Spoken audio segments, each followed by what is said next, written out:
Everybody, thanks for watching. Now, of course, it's going to be people who are going to say that the media has no influence on how people feel about African Americans.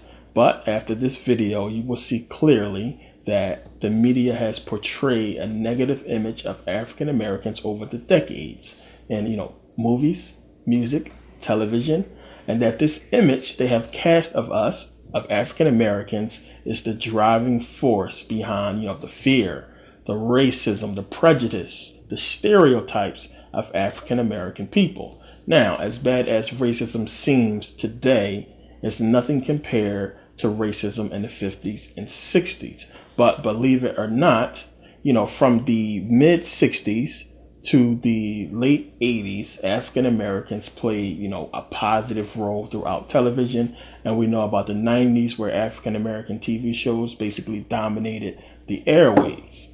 Now, African Americans in the mid 60s and 70s and 80s played a lot of positive roles on TV and in movies. Now, that's partly thanks to a man named Frank Stanton. Now, Frank Stanton was the president of CBS. In 1964, he gave a speech. He was a strong supporter of civil rights, of the whole civil rights movement. And he gave a speech in 1964 where he urged, presidents and, producers from movie companies and from production houses to basically support civil rights and to let that reflect, let that show in, on television and in movies and on the radio. And, a lot of the stations and networks followed his lead, and actors and musicians basically flooded the market, from then on. And we had a surge of African American actors and, movie stars and musicians in the 60s and 70s. Thanks a lot to Frank Stanton and to a lot of executives who supported civil rights and who stepped up and made that move. Now, here's a list of a bunch of shows that had either starred African Americans or co-starred African Americans or featured African Americans on television. Now, we had shows like The Jeffersons, I Spy, Good Times, The Bill Cosby Show, Sammy Davis Jr. Show, not to mention all of the movies that starred African Americans. You had shows that wasn't just, black exploitation films. We had Three the Hard Way, with Jim Brown, Jim Kelly, Fred Wilkerson, Black Caesar, Let's Do It Again with Sidney Poitier, Coffee, Foxy Brown, Gordon's War, Superfly, the list goes on. They call this the golden age of African American film and television. You had African American heroes, successful black people shown on TV and in movies. You had black and white being united while still showing, black unity and black power. This definitely was the golden age of African American film and television. And through the 60s, when you start looking at a lot of those shows, you can see that, on TV and as well as in movies, blacks was dominating in action films. We was dominating in fighting against oppression. Then, more than any other race, you didn't have, Spanish TV shows and Spanish movies that was like really promoting unity and power for their race as much as, African Americans was in the 60s and 70s. And it seemed like, everybody was on board with it.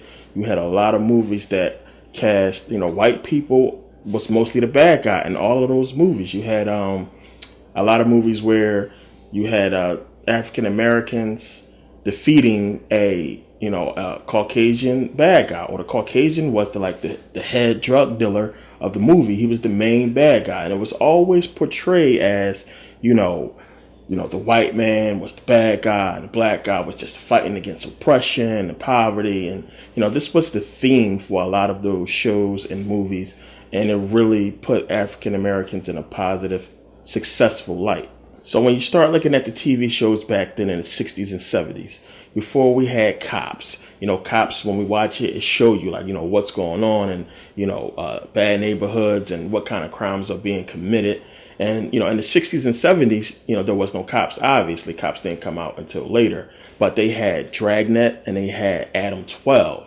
Now, these shows basically took real events that happened and they cast them as TV shows, and they recorded these shows. And you remember at the end of the show, it always says something like, this is a true story. The names of the people was just changed to protect the innocent and stuff like that. Dragnet and Adam 12 still come on today.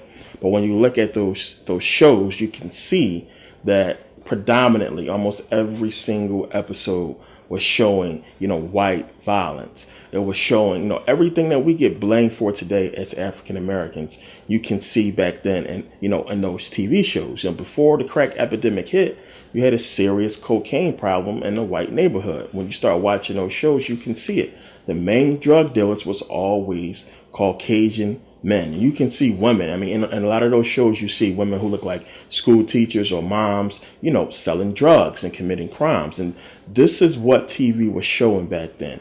They wasn't in the African American neighborhood, and it wasn't showing no kind of serious crime or no kind of, nothing to the level that they were showing white America as far as the crime level. Now, of course, there was crime in the African American community, but it wasn't nothing like, fraud. And, on Adam 12, they show stuff like child molestation and all kinds of craziness, stuff that we see today, you were seeing back then, but exclusively in the white neighborhood. And they were showing these TV shows constantly, and you can see them. You had Highway Patrol, which was another TV show. It wasn't based off of real life, but when you watched that show all the time, it was always casting Caucasians, committing crimes, murdering people, killing old people, all kinds of crazy stuff was on the TV showing Caucasians in a negative light in the 60s and 70s. And when you go back and start looking at it, you can see that this is what the media was putting out. African Americans had shows and movies that was casting them as heroes and casting them as, freedom fighters. Meanwhile, you look at TV and all you see was, the whole airways flooded with shows about Caucasian crime, Caucasian murder, white on white crime. And this is what you can see soon as you turn on the television. I mean, Adam 12 was a big show. Everybody know Dragnet was a big show. And it was both based off of true events. So now mid 60s, 70s, you turn on the TV and all you see is Caucasians, white America being cast as the bad guy. Always showing them selling drugs or being rapists or murderers. And you start looking at African American TV shows and you see us as this hero. Now, most of the times when they show African American crimes, it was always like a consensus that anything that we did was always, promoted as, us just fighting against oppression, fighting for freedom, fighting against, the white races who was oppressing us and prejudice. And it was always promoted as black power because, after the 60s, after we lost all of our leaders and a lot of people was getting assassinated, then, it was a consensus around America that anything that we was doing basically for racial equality, for civil rights. And this was almost like a theme back then that you can see, when you start looking at Superfly and, Foxy Brown and Jim Brown and all the movies and stuff that they put out, Jim Kelly and all them, the theme was almost the same. Black man fighting against the white man who's racist or against oppression or against drugs in the community and stuff like that. And this was the theme. So we was cast almost like as the hero. And then you just keep seeing, the white man in this negative light. And if you're trying to bring down African Americans, you can't keep showing America that we are just fighting against, freedom, fighting for our freedom, or fighting against oppression and fighting for civil rights and equality. Meanwhile, all we see from the white man is drug dealer, murderer, this and that. So eventually, of course, somebody took note of that. And, you had basically in 1964, after Frank Stanton gave that speech, in 1970, you had the FCC. They passed it was called the Minority Ownership Policy. So what they did was they gave incentives, tax incentives for network owners and, people who own these stations. Whenever they sold a channel or a network, if they sold it to a minority or to a black person or whatever, then they got tax incentives. So what happened was a lot of these stations was being sold to African Americans, and it was able to, we was able to put out these kind of movies and TV shows. And, eventually that came to an end because around 1990, Congress and the FCC basically allowed for the consolidation of TV networks. So they basically said, okay, it's fine for you guys to just basically buy up as many networks as possible. Before, it was almost like an agreement that, you can't have a monopoly on TV because then you'll own television. You'll basically own the minds of America. And that's basically what you see today. So in 1990, when Congress and the FCC allowed this to happen, this is where we see, all of these networks start to get bought up, and the complexion, started to change. And, the tone started to change, from the black hero to, something else. So in 1995, you had the Republican Party basically get together and ban the minority ownership policy. They got rid of it. It basically was giving incentives to owners who sold stations and networks to African Americans or to minorities, and they banned the whole thing.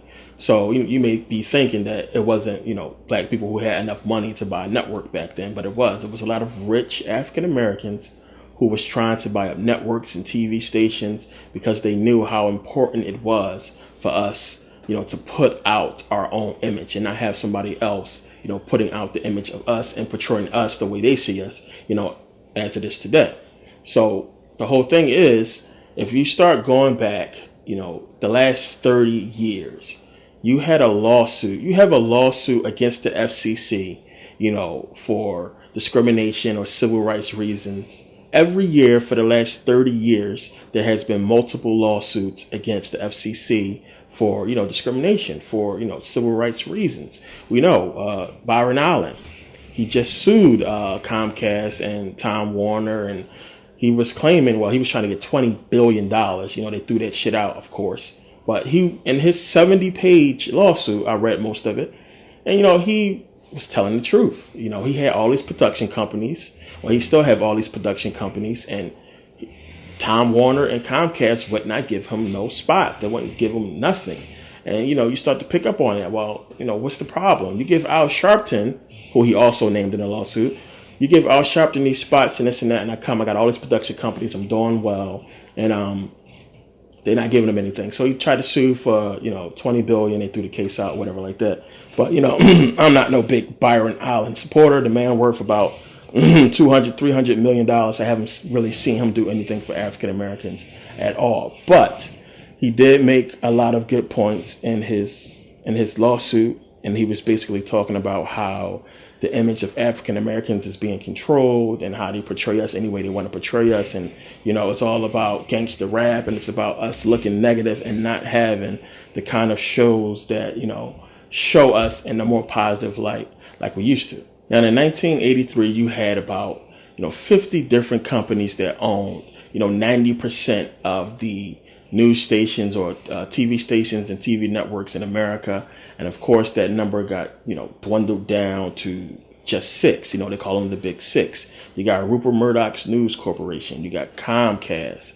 You got Time Warner. You got Disney. And you got CBS. And they basically own every single TV station and network in America. They run it all. Now, the whole thing is, if you manage to get a TV station, because you have to understand, the TV station and the network is separate. Now, you got to get a TV station first. Once you get a TV station, you can try to broadcast that, where you can get in where you fit in. But you still need a network to broadcast it. So if you don't own the network, then you are basically at the mercy of the network. So if you got a channel, then, a channel is just a channel. You can have good content. You can put stuff out.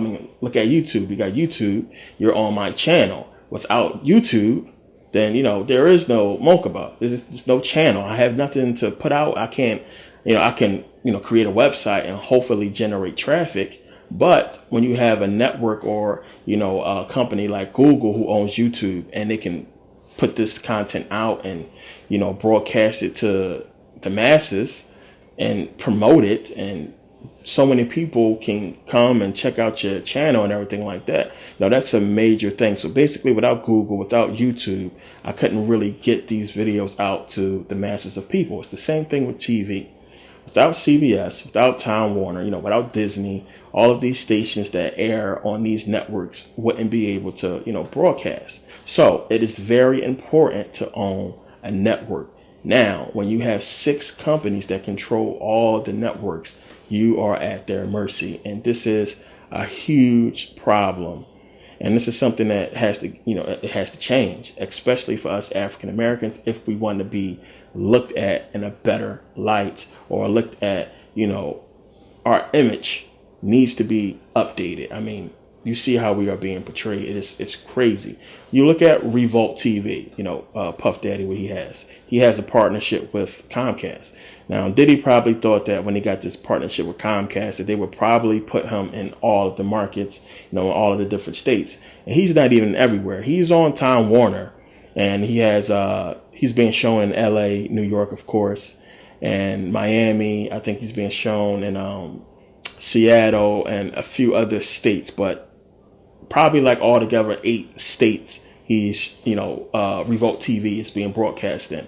So he's not even getting the kind of airplay that he should be getting, especially having a partnership with Comcast. This is because they know that if they really broadcast Revolt TV everywhere in all, 50 states, that it's going to be huge. It's going to blow up, and it's going to really start to get more people to buy up networks or try to put out more African American networks. Oprah has OWN, of course, and she owns that. She is also partnered with the Discovery and this Discovery Channel.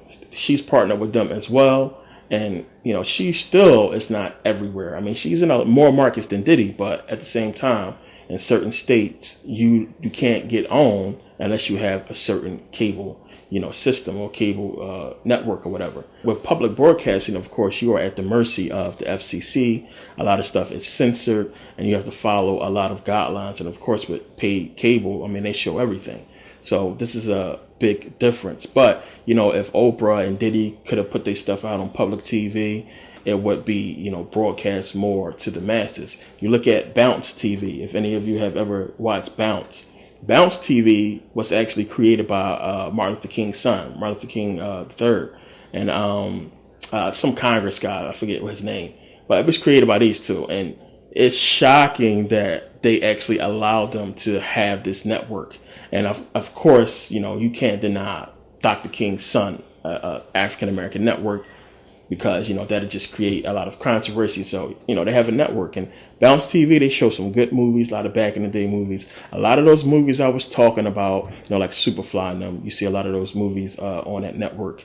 And you also have Centric, which is now owned by Viacom, but at the same time they still show a lot of African American shows and a lot of African American themed content. But the thing is, as I said, if you don't have a network, if you don't own a network, there's very little power that you have, and you are at the mercy of the big six. Now, with all that being said, after they start buying up the networks and, the whole media view was being changed slowly, a lot of people was losing their jobs, and, the whole image of African Americans started to slowly change in the late 80s and 90s, of course, but they could not deny us television. They couldn't deny that we was the undisputed champion of TV. And this is something that they're not going to tell you, but when you look at the numbers, you can see clearly America love our content, as we can see that today. We are imitated everywhere, not just in America, all over the world. African Americans, we are imitated more than any other race on the planet, and that's a fact. And nobody will deny that. So what you had with all of those TV shows, Dolomite and all those movies and stuff, you had white people loving it. White people love Shaft. They watched this stuff and they loved it. The ratings was through the roof for all of these African American shows. I mean, you'll be hard pressed to find a white person that grew up in the 70s to tell you that they don't know about these shows and these movies. They knew about them. They watched them. They made money. So, of course, they had to continue that. They couldn't deny the fact that people was in love with African Americans and our culture. So you couldn't just flood the TV with just a bunch of stuff, a bunch of new shows that, wasn't nobody going to watch. Because, of course, this is, after all, still about money. People want to get paid. So what happened? You still see the late 80s, I should say, up into the 90s and about 2002. I mean, a lot of you don't remember. I know some time has passed now, but we dominated television. We dominated. I mean, let's take a look at some of these shows. You have Martin, The Parenthood, Arsenio Hall Show. We have Family Matters, In Living Color, The Cosby Show, Fresh Prince, Living Single, In the House, LL Cool J, Hanging with Mr. Cooper, Sister Sister, Smart Guy, the Jamie Foxx Show, Steve Harvey Show, Moesha, Different World, Wayne's Brothers. You still had the Cosby Show. They still were showing reruns of Good Times and the Jeffersons. And I mean, we were still being played. Even the old movies were still coming on from the 70s and 80s. Dolomite and Shaft, the TV show, was still coming on. All of this stuff was still coming on in the 90s. Now, by 1999, all of those shows I just named was gone, off the air. By 2002, they were gone. Everything was gone, I should say, by 2002. Most of them by 99, but all of them by 2002 was gone, off the air. Every last one of those shows I just named, off the air, gone. No more new shows. Now, you get some reruns if you have cable, and that's a big thing. If you have paid TV. So it's not getting to everybody. So, gone. And they slowly weaned white America off of African American television. Of course, as I said, somebody was taking note. When you go back and you look at all of those TV shows, I mean, look at the content. You had successful African Americans. I mean, living single. I mean, Maxine was a lawyer. You had Queen Latifah owning her own magazine company. This is a good image of African Americans. Bill Cosby Show. I mean, even with Family Matters, Carl Winslow was a cop. You had Steve Urkel, who would, he would destroy the Big Bang Theory cast. He was far more smarter than those guys. So, I mean, just pay attention to how we was cast. The image of African Americans back then. Fresh Prince of Bel-Air, Uncle Phil, millionaire, judge, living in a mansion in Bel-Air. I mean, just pay attention to the image. Today we got Empire. Y'all so hype about Empire. Oh, Empire, this and that. People hype and throw an Empire parties for that garbage. Come on. Yes, I give it to them. African Americans own a record label, but I mean, are you kidding me? Just pay attention to the content and don't get caught up in all that. It's a smack in the face. We waited so long to get another African American show on TV, and they give us that bullshit. They give us that. We could have got something way better, something more respectable. And this is not the time for a show like Empire. I know it got good ratings and people are watching it, but you got to pay attention to how they are portraying our image and how they are putting us out there. It's not a good light. But in any case, they had to basically wean white America off of African American TV shows. And by 2002, they did that. And, it was replaced with, some cartoons for a while, and then a lot of old shows. And then eventually we have what we have today. So now we know since the late 80s, even before that technically, but really since the 80s, as far as media goes, there has been an all-out assault on the image of African Americans. They wanted to reverse the roles because you can't have white America looking the way it was looking in the 60s and 70s. I mean, this is something that a lot of you are not going to see unless you go back and you start watching the old shows. As I said, Adam 12, Dragnet actually still comes on TV. Most of those shows still come on. Highway Patrol still comes on. And you will see that theme constantly. It's always white people. Not simply because they didn't want to put black people in the shows, but those two shows, Dragnet and Adam 12, was based off of real events, things that actually happened. And it's, always white people. So they had to change that image. And you can see that, that was taken note of.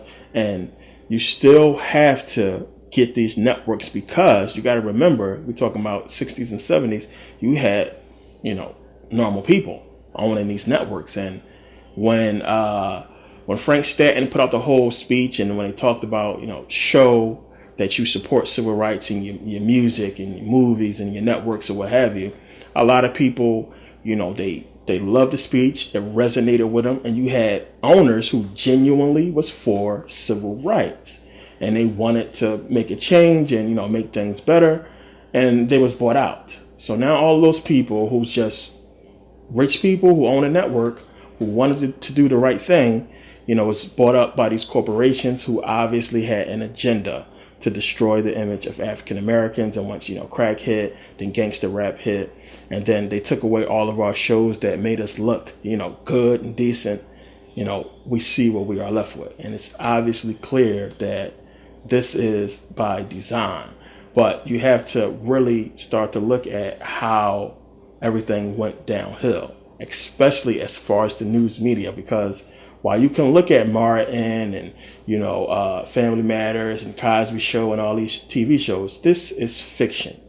This is all stuff that somebody wrote down on a piece of paper. The main damaging thing to African Americans is the news. And that is the news media, because the news is real. Cops, another thing. That's a real show, real things happening. But the news show you exactly what's going on. So they interjected, cocaine, crack in the black community. Watch us destroy ourselves, then sent the media in there to point the fucking cameras and say, look at these niggas. They was portraying us as this lazy, drug dealing, murdering, disgrace to America.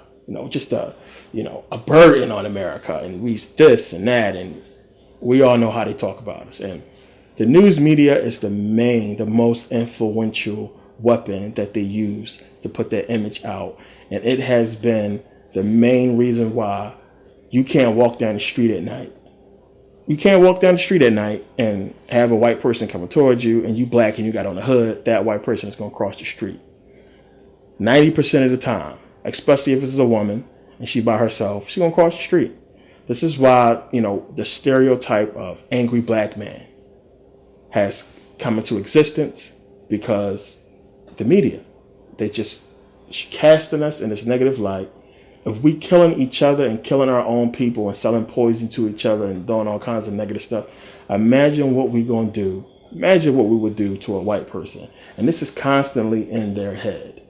What would they do to us if they're doing this to their own people? What would they do to us? Something has to be done about these black people. Oh, I don't want to live in a black neighborhood. Oh, I don't want a black person in my neighborhood. So the media has played this, seriously huge role in shaping the image of African Americans and how we are looked at by white America.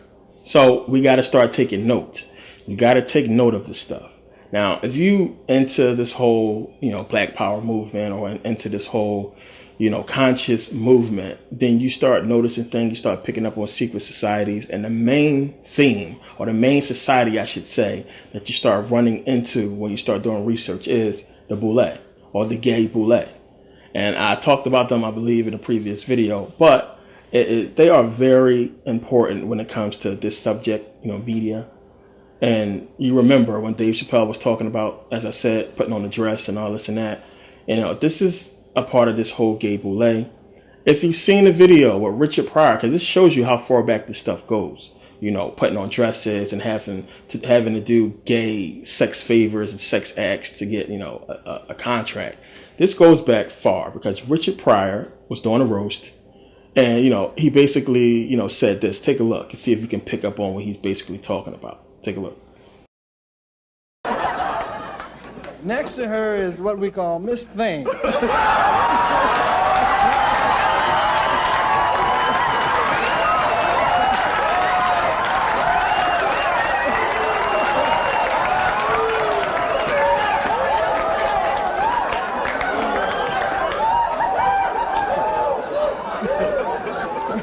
We call him that with love and affection,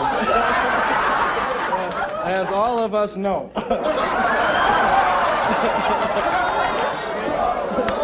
Well, he hasn't let us down yet, has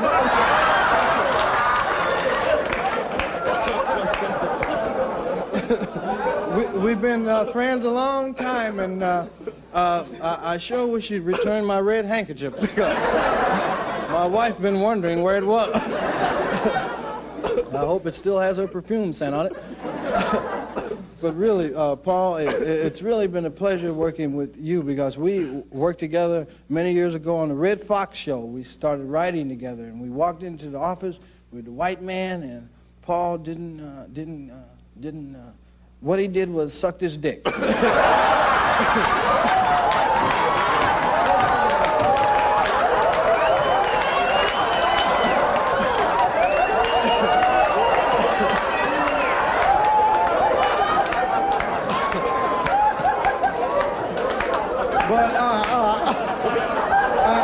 I must say, I must say, Paul had a sense of humor. He didn't let him come in his mouth.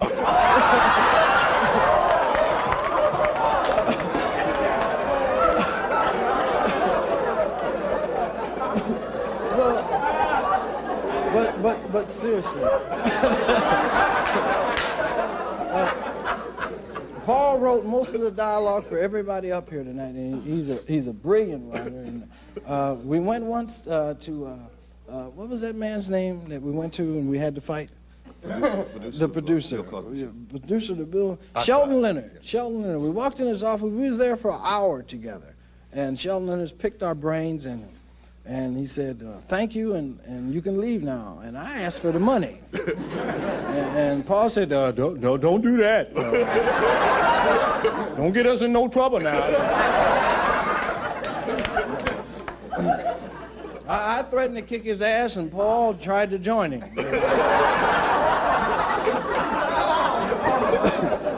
but we're dear friends, and this is all in fun. Next, just don't tell them about Merkabah. Next, I moved. Paul was with me once when I first fucked my first faggot. And he's been holding that over my head for 2 years. I fucked a faggot. I just want to say it now so nobody else can tell.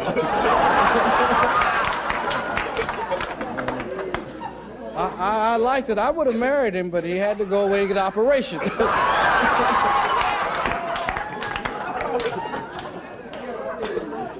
I'd like to move now, Paul, if you don't mind. to move to the other end to a white person who I give less than a shit about.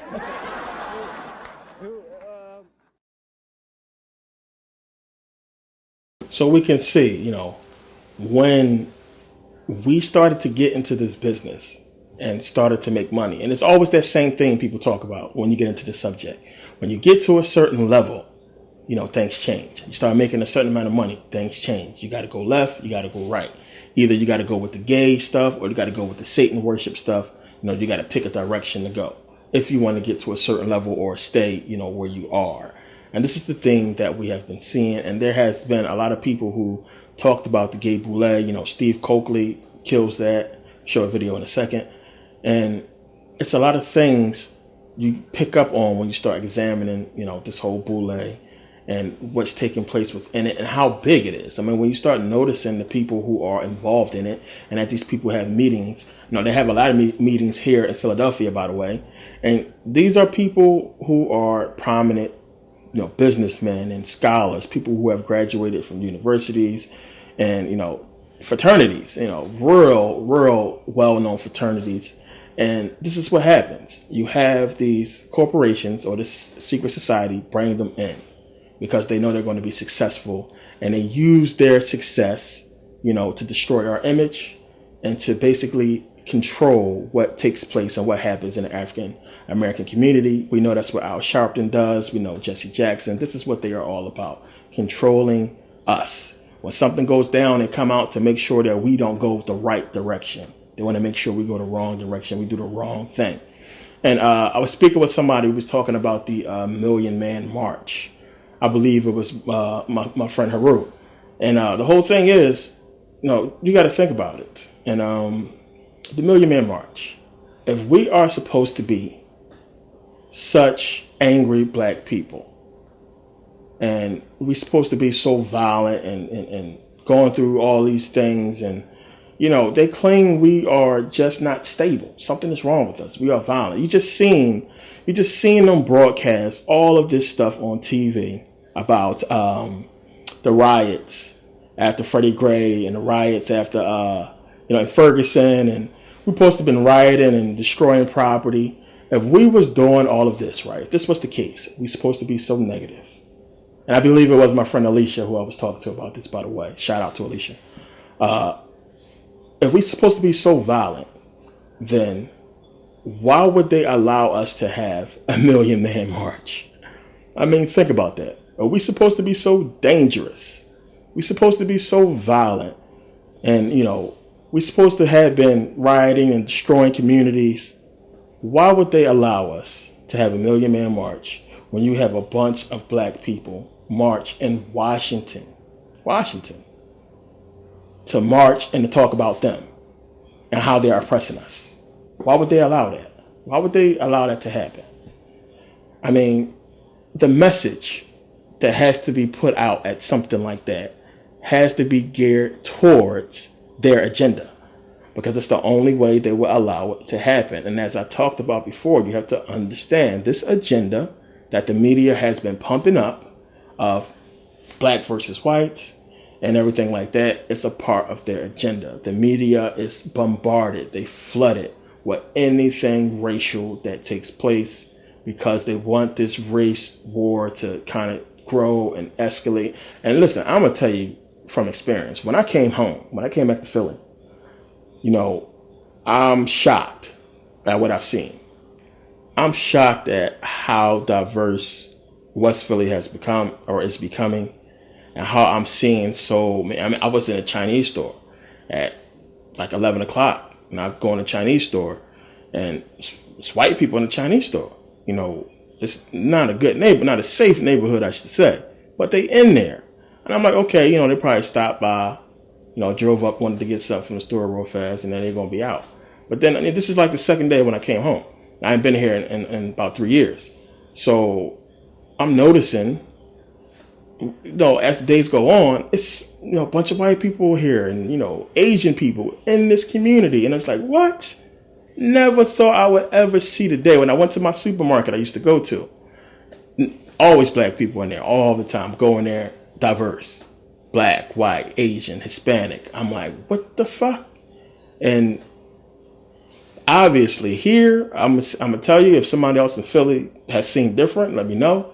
I have not seen no kind of racial prejudice or issues at all here in Philly. If you start paying attention to television, even I start noticing here, and I was talking about this before about how the commercials we had over there in Sweden you would never see in America. I'm starting to see those commercials now. And it seemed like it's an effort on the part of some people to kind of put out a better image of African Americans. But at the same time, and that's probably a private agenda, not a part, you know, a company's agenda to try to advertise more. People starting to take more note of the buying power of African Americans. It's probably, you know, the main thing. But as I was saying, their focus is to, of course, drive us apart or drive in an argument between black and white. And this is why you're seeing this whole effort to talk about any kind of racial inequality that happens in America. But you have to really pay attention to stuff like, you know, we so violent. Are we supposed to be rioting and doing all kinds of crazy things and supposed to be a bunch of angry black people? Why the hell would you let us march on Washington and have a million man march if it wasn't going to help your agenda? So when we examine this boule and we look at this whole industry that's supposed to be, you know, controlling the image of African Americans and bringing in all prominent African Americans and, you know, making them do things that's going to hurt our image or cause us to not gain any kind of traction as far as, you know, freeing ourselves from oppression, you know, we can see the people who play roles. Now, me personally, I believe one of those people was Bill Cosby. And I believe Bill Cosby was a part of the boule. Maybe he didn't understand what his role was or what have you. But, you know, the rumor is Bill Cosby wanted to start his own network and he wanted to really promote black unity and put up a lot of good black TV shows out there. We know, of course, Bill Cosby worth almost, you know, $400 billion, almost $500 million. So, I mean, $400 million, almost $500 million. He can afford to do so. And he was supposed to do so. And, you know, that's when all these allegations came out about him and, you know, 50 women and all this sex. You know the story.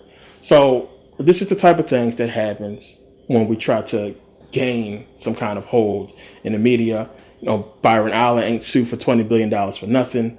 And this is what's taking place. But you got to understand that it's a whole separate, you know, agenda or a group of people who are African Americans who are set aside to help destroy their own people. And these people have to be exposed. You have to understand what they are about and what's taking place. So I want to go to some videos and have you guys take a look at, you know, Steve Coakley and people just really getting into, you know, the boule. You know, take a look. Much of our black press, as much as we like it, has not been honest in talking about this group of black men for they respect it very highly and never speak negatively against it.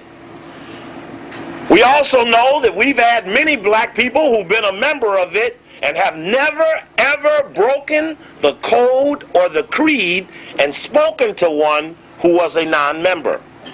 Though they pledge and swear that their goal is to represent you, you will have a hard time believing it when they don't even seek to let you know that they who help you are.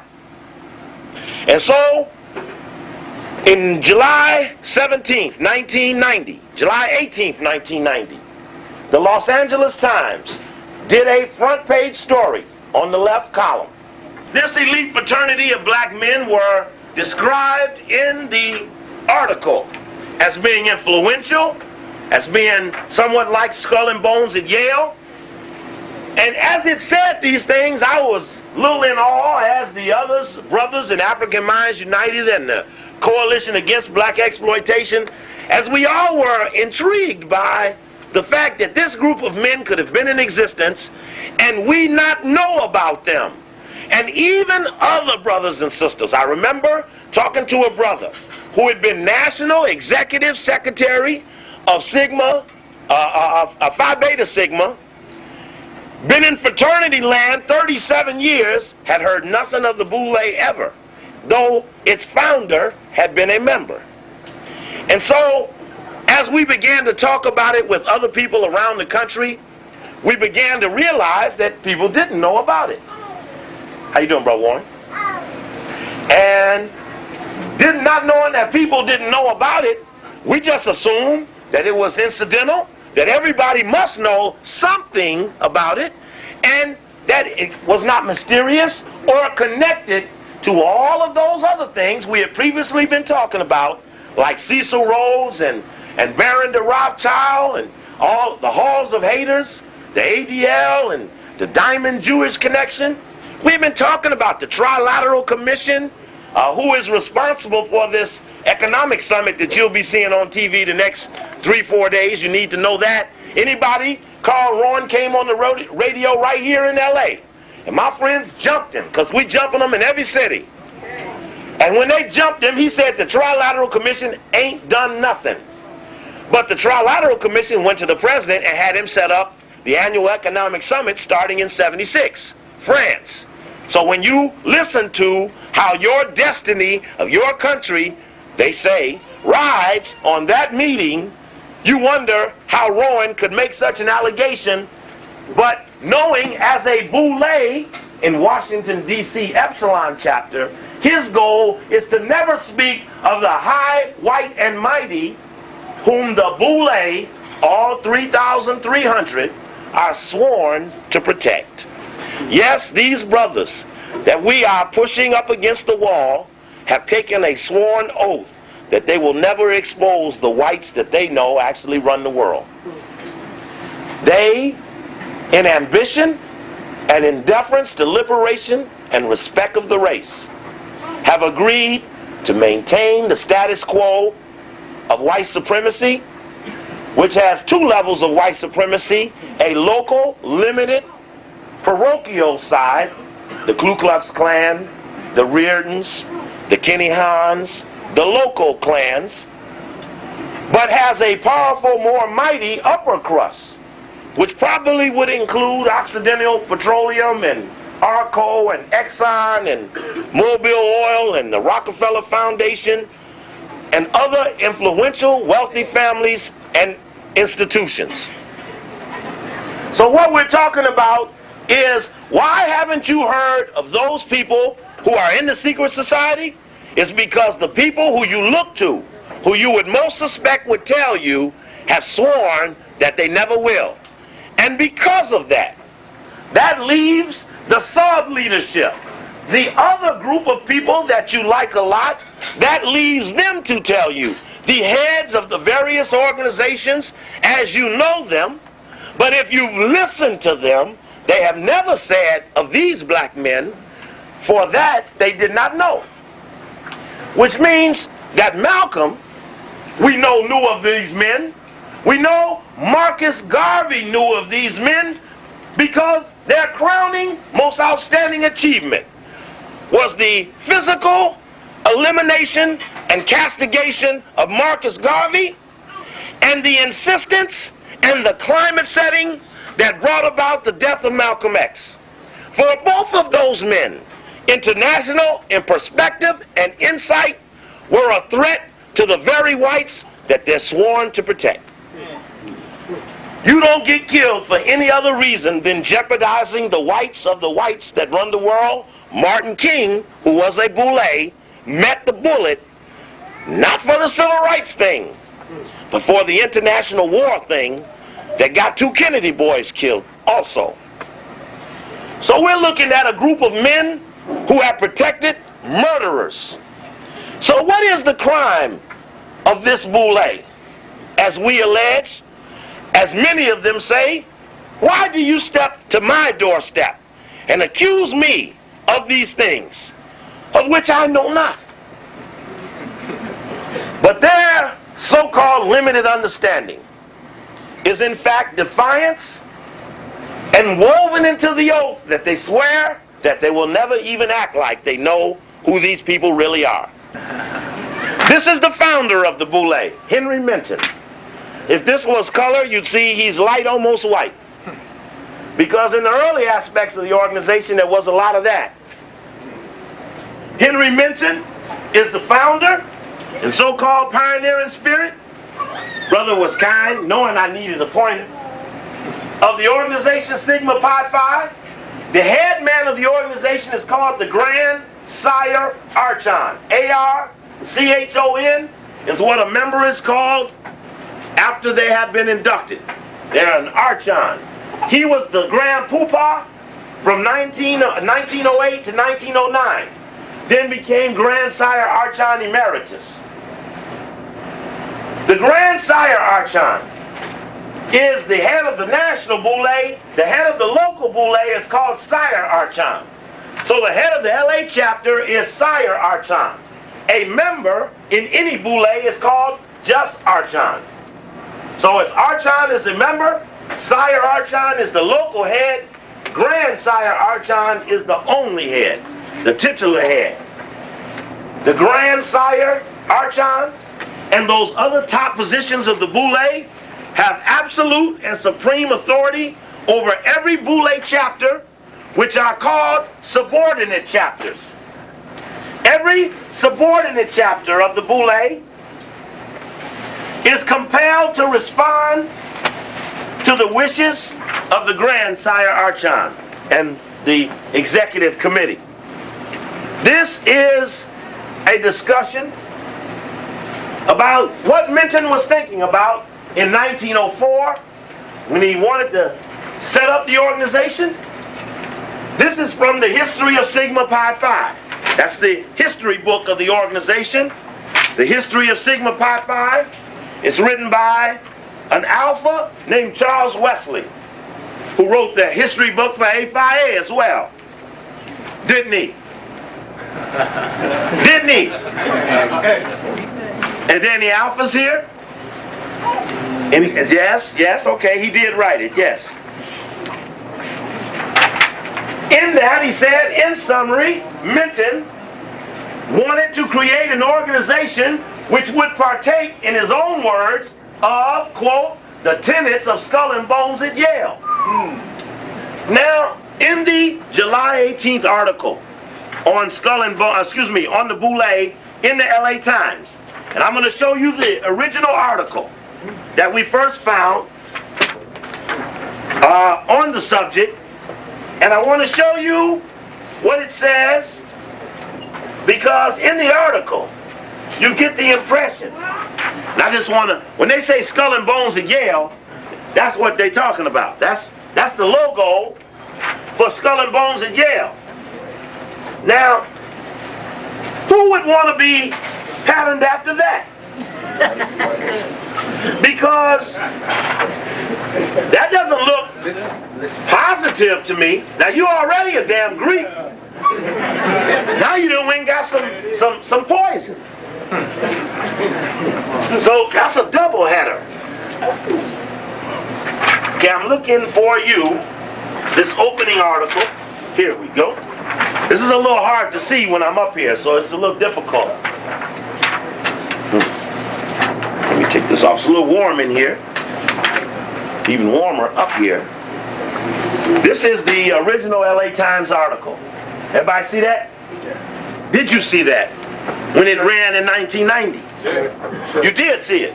No, you didn't see it. What's the date on it? That's July 18th, 1990. Elite fraternity widens agenda of black men. This is the original article that came out on the Boule that we just casually discussed here at The Good Life, which led to this penetration. Because by the time Brother Oswald gets up and starts decodifying a little of that symbolism, you will see that we have in fact cracked a riddle that has contained our people. Our people have been contained by an organized element of secret people who have used riddles, mysteries, and secret societies to jam us.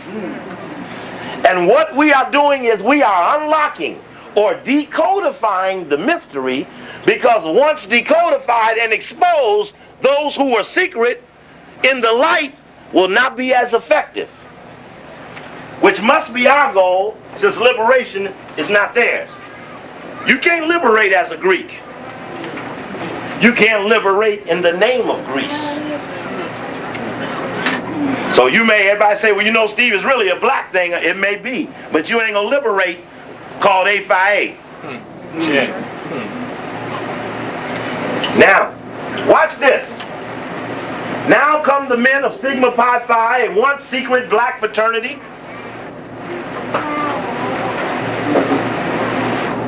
that celebrates the professional and material success of black men.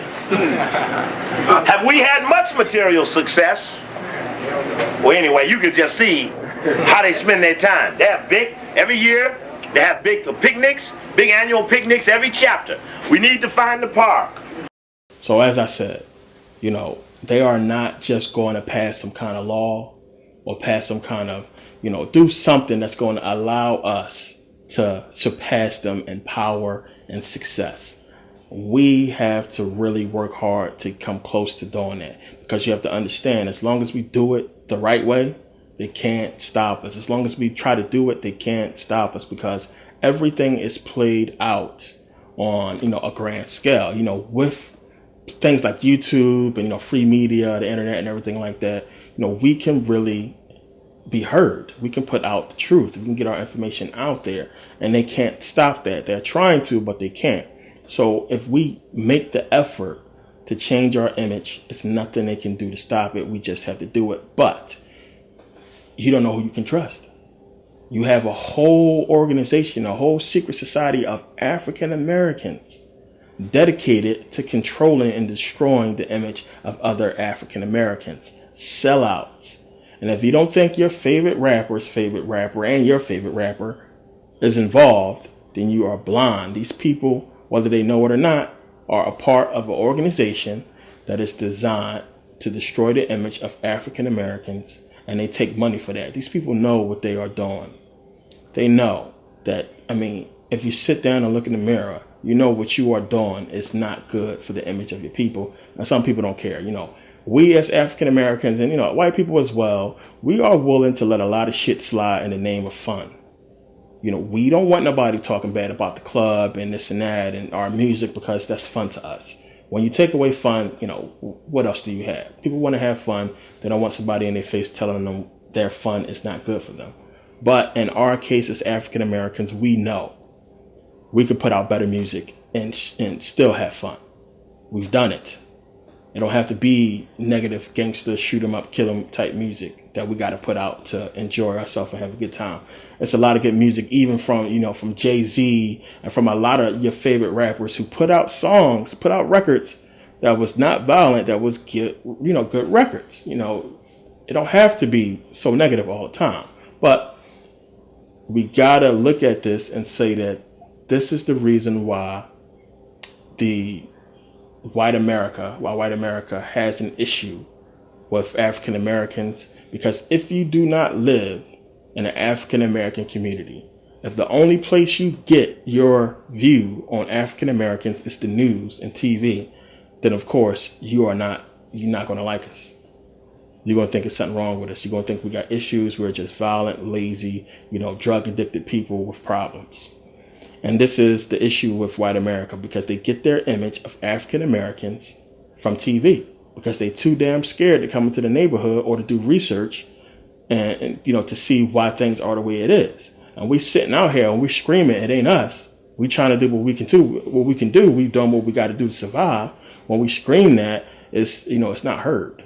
So we got to step back and look at all this and see the obvious picture, because, we get caught up in so much in our everyday life, and we don't have time to deal with, with every situation. You got people who have no clue about any of the information, that I put out, that I talk about, or anything that I've talked about in this video. People just don't know, because who really has the time to do the research or to even worry about stuff like this? We are so constantly dealing with life, but we gotta start realizing that the issues that we are facing in life are because of things like this.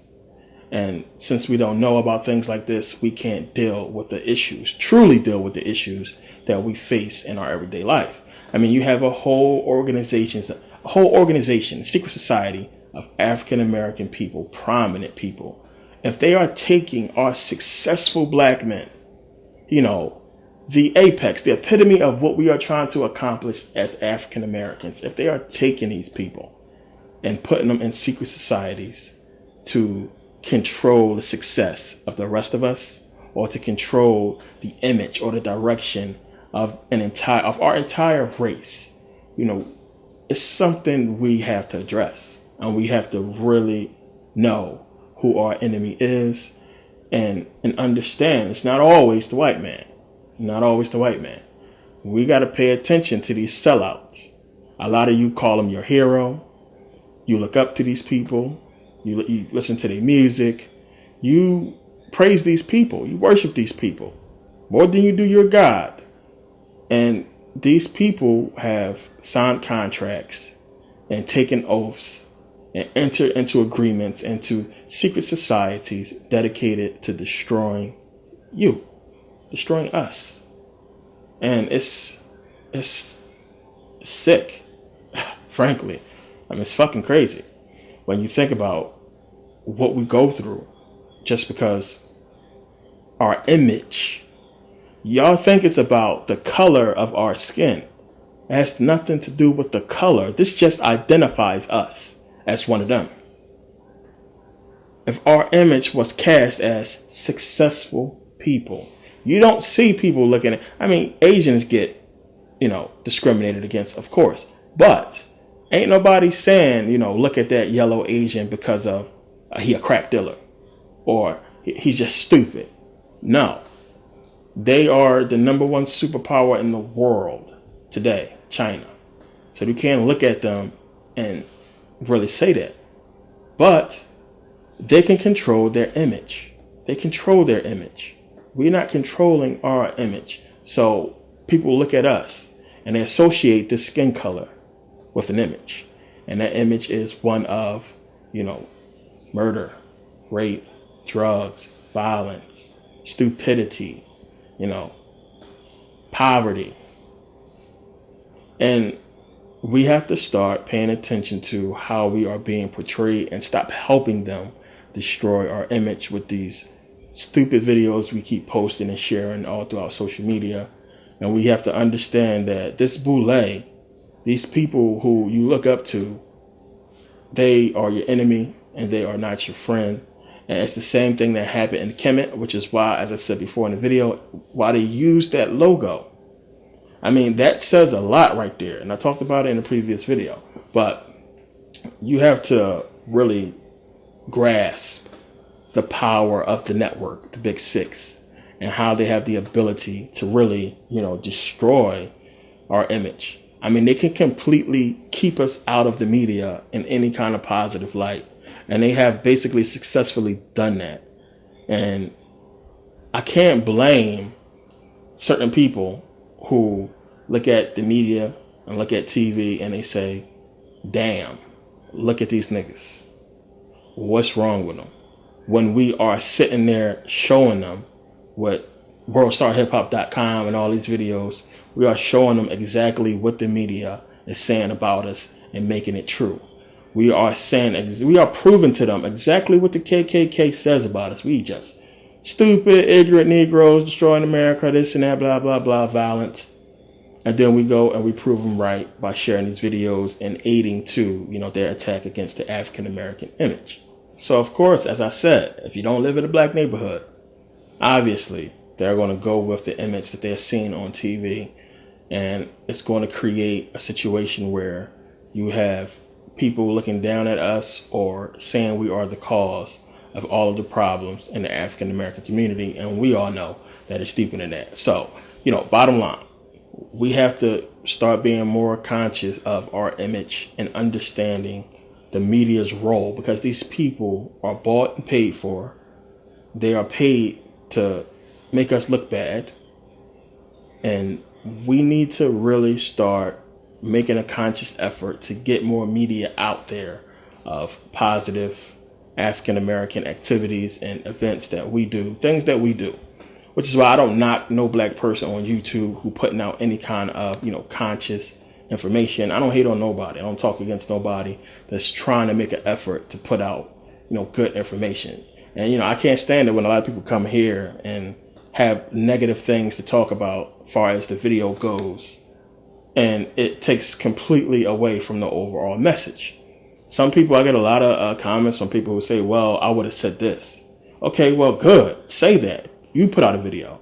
A lot of people want to control the way you talk. And, unfortunately, I can't dictate my videos the way, in a way that would fit the personality of everybody, in the world. I can't do that. I can only be me and speak the way I speak and talk about what I talk about.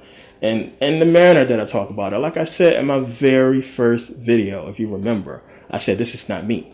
I'm not in front of the camera type of person. It really took me a while to start, trying to get into the flow of speaking in front of the camera and talking and try to express myself. And sometimes, you can't see people, but it be people here sometimes with me when I'm doing the videos, friends or what have you. So, it's not easy to do this. And I know a lot of people are scared and they don't want to put out videos. A lot of people feel uncomfortable. Some people don't know how to express themselves. And, I'm going to tell you, firsthand, I was one of those people and I really, felt like I couldn't do it. But it comes a time when you're going to see something, or when you start doing this information, it's going to move you.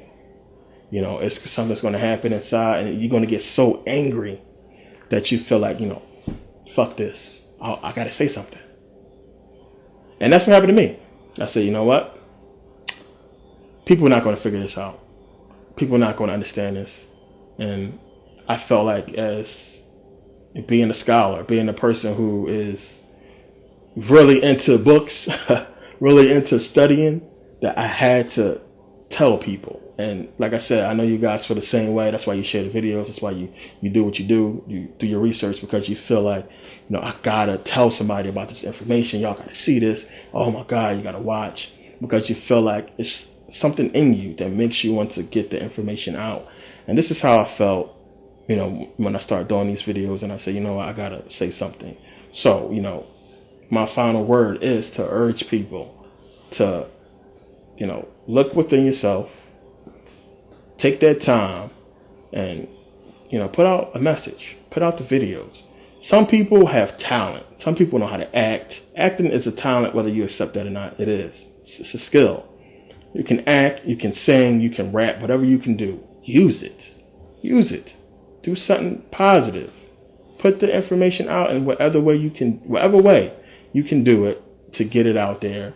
Because now, for this time now, while we still have control over, the internet, while we can put out anything we want without it being, too much censored, put it out. Put out anything that's going to aid in the making us look better, and the image, bettering the image of African Americans, because we need it. We need it. So, at some point, like I said, it's going to come a time where you can't run and hide. You're not going to be able to be scared. You're going to have to stand up and fight. And, and that time is really here as far as the media and putting out a better image of us. We got to start doing it as a people. and not allowing them to control the way we look to the world and the way we look to our own people, and putting in the image of our children that we are nothing but lazy, good for nothing, murdering drug dealers, and, uneducated black people. We can't allow them to do that to our children. So we got to change that whole tone and show that we are much more than, how they portray us. But, this was my video, and I'll see you guys next video. Thanks for watching.